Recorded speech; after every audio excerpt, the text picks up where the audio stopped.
So when I was out in Los Angeles for the protest, I saw a sign that had a picture of Hillary Clinton on one side and Kamala Harris on the other, and it said, "Women tried to warn us not once but twice." And that sign really made me just stop and pause and think back on all of the things that Hillary Clinton and Kamala Harris said. And I remember the debates that I watched with Trump and Hillary.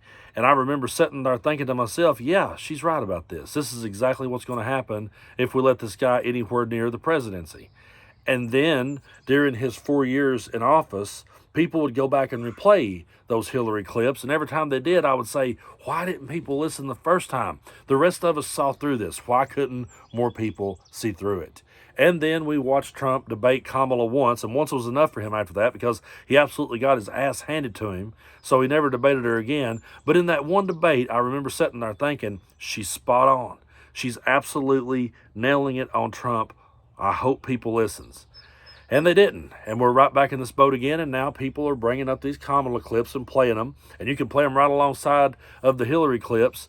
And to me, it's like, why didn't we learn our lesson the first time? And why didn't we listen to these women instead of sitting here and listening to Donald Trump? Here we are once again in this boat. And it's really hard to see a way out of it.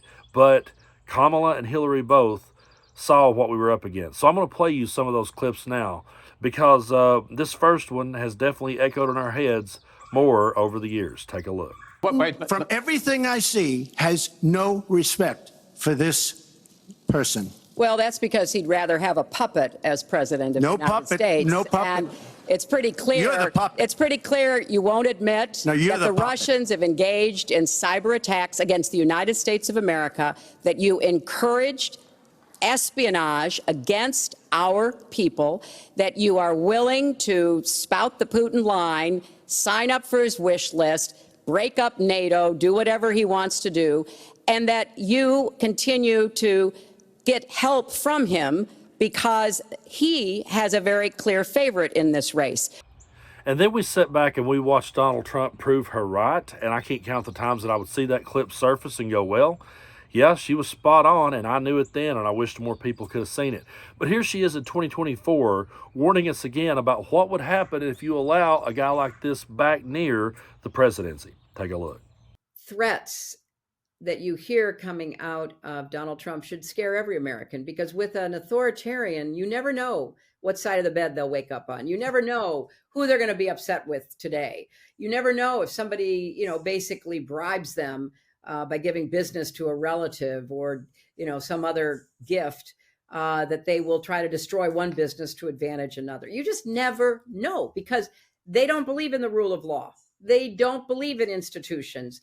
And therefore, if you give them a chance to be more unfettered than he was in his first term, when he was trying to figure out what he could do, and he had actually some people around who were restraining him, that is all going to be gone. If he ever gets back near the White House again, it will be like having a dictator. And I don't say that lightly, but go back and read Project 2025. They're going to fire everybody. Oh, the person in, the government who knows about what may be the next pandemic, get rid of him. He didn't vote for me, or I don't, like the way he looks. I mean, just think about the chaos and the instability that we got through with COVID, although it cost hundreds of thousands more lives than it should have, because he was such an inept leader when we needed somebody to really grab hold and guide us through this unprecedented global pandemic. When I watched that clip back, I said to myself, Republican messaging has really just ran circles around us, because they painted Hillary Clinton as one of the biggest villains in the world, and everything she said right there is absolutely spot on. And everything that they ever warned us that a Hillary Clinton would do, they sat back and allowed Donald Trump to do, and are cheering him on now as he does it. And they don't realize that the reason why that these dictators love him so much is not because they have any respect for him. It's because they realize they can manipulate him. And Kamala called it in that debate. These dictators and autocrats are rooting for you to be president again, because they're so clear they can manipulate you with flattery and favors. And that is why so many military leaders who you have worked with have told me you are a disgrace. You know, folks, I got to be honest with you. It's kind of depressing watching these clips because when you do, you sit there and say to yourself, why couldn't more people have seen through this? Why were we the only ones that could see it? And why was so many people okay with this guy getting back near the Oval Office? And now when we're sitting here watching him throw his tariffs around and watching all these trade wars that he's getting us into, this clip from Kamala came back to my mind. Take a look. Let's be clear that the Trump administration resulted in a trade deficit, one of the highest we've ever seen in the history of America. He invited trade wars. You want to talk about his deal with China? What he ended up doing is under Donald Trump's presidency, he ended up selling American chips to China to help them improve and modernize their military, basically sold us out, when a policy about China should be in making sure the United States of America wins the competition for the 21st century, which means focusing on the details of what that requires, focusing on relationships with our allies, focusing on investing in American-based technology so that we win the race on AI, on quantum computing, focusing on what we need to do to support America's workforce so that we don't end up having on the short end of the stick in terms of workers' rights. So twice now, women have tried to warn us about Donald Trump, and twice the American people have ignored them. And then we have to sit back and we have to watch their clips, and we have to go, yep, they tried to warn us, and we see signs out at protests that makes us stop and think and go, well, yeah, we were warned, but we didn't listen. And I remember seeing a content creator, I wish I could remember her name to shout her out because it was so good. Over on TikTok, I saw this lady talking about how that America is in a toxic relationship with Donald Trump, and how that no matter how much sense you try to talk to people about him, they love him because they're in this toxic relationship and they're like trying to fix him. It's like that classic mentality, and I'm sure so many of you have had family members in your family, someone who was with someone who was very toxic and really bad for him, and you tried so hard to point it out, but they just kept saying, yeah, but I love him anyway. Yeah, but I'm working on him. Yeah, but I'm fixing him. And there are some women in this world who just loves to have a toxic man in their life. They love to have that toxic person there that they can say they're trying to fix. And I really believe that America truly is in a toxic relationship with Donald Trump.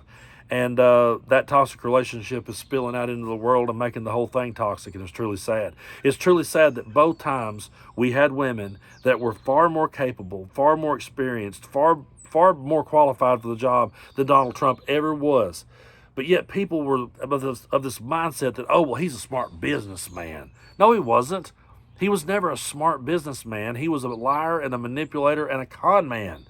The guy bankrupted casinos. He wasn't good at being a businessman. He was good at running over top of people. He's not good at being a president. If he needs to have immunity in order to be able to do his job, that's not a good president. You're not good at your job if you have to throw away the rule book and not go by it. You're not good at your job if you just walk all over top of everyone that gets in your way. That's not being good at your job.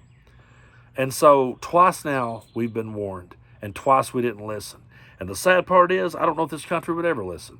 I'm not trying to be a pessimist here and bring down the room, but really, you know, if it's a woman in 2028, I think one day we can still have a woman president. I do. I believe the day will come when we will have one. But I wouldn't be shocked if we roll through this again and then we have a third woman to add to the list that tried to warn everybody. It's just so depressing that we were sitting back watching Kamala Harris and Hillary Clinton both times going, yep, listen to this. And people like us went to bat for them constantly because we saw what was coming. We saw just how grave it could all be. And we were trying to call it out. We would be in a completely different world today had Hillary Clinton become president in 2016. We would be sitting in a completely different place today. But look at all the things that his first presidency led to: the overturning of Roe versus Wade, the Supreme Court being stacked so far to the right that it's unlikely to ever come back to our favor in my lifetime at least. And so to everyone who decided to set out on Election Day in 2016 or write in a third party or just couldn't vote for this one reason over here, well, Donald Trump didn't make that one reason better, did he? And that's what I'd like to drive home to people going forward. Whatever the reason was that made people not want to go to the poll and vote for Kamala Harris, well, I just don't like where she stands on this, or I think she should have been tougher on this, or I don't think she should have been as hard on this. Whatever your gripe was, what did Donald Trump do to make it better? What did his administration do to make it better? Not a damn thing, and they're not going to. But this is twice now that we've been warned, and America didn't listen. I really hope that one day people starts to wake up, but I don't have much faith in very many people. I realize that there's so many of us out there trying to fight the good fight and stand up to this tyranny, and there's so many people who does see through it, but we just got to get inspired, and we got to outnumber them. That's what we have to do, because like my buddy Denver Riggleman said, he said a stupid vote counts the same as a smart vote. And these stupid-ass MAGA people, they're going to get out and vote, and they're going to be excited too. And they get excited to vote for all the wrong reasons. It's high time that we get excited to vote for all the right reasons. But folks, I truly do appreciate you sticking with me here on the channel. We've crossed over 700,000 subscribers. That's pretty mind-boggling to me, considering I'm sitting in a town of 9,000 people. So it's pretty crazy. But I do appreciate everyone's support. If you like the kind of stuff that we do, the subscribe button doesn't cost anything. I've had some people say, how much does it cost to subscribe? It actually doesn't. You can subscribe for free. But if you ever want to try on the members-only content, we have that available here on YouTube. And I have a Patreon where I've been putting some more non-political content over there. I've been reviewing albums and talking about other things and just kind of taking a break from politics from time to time. So join us over there. The link's in the description of this video. But I truly do appreciate all of your support, and we'll just continue to push forward. But when a woman tries to warn you about a guy like Trump, pay attention.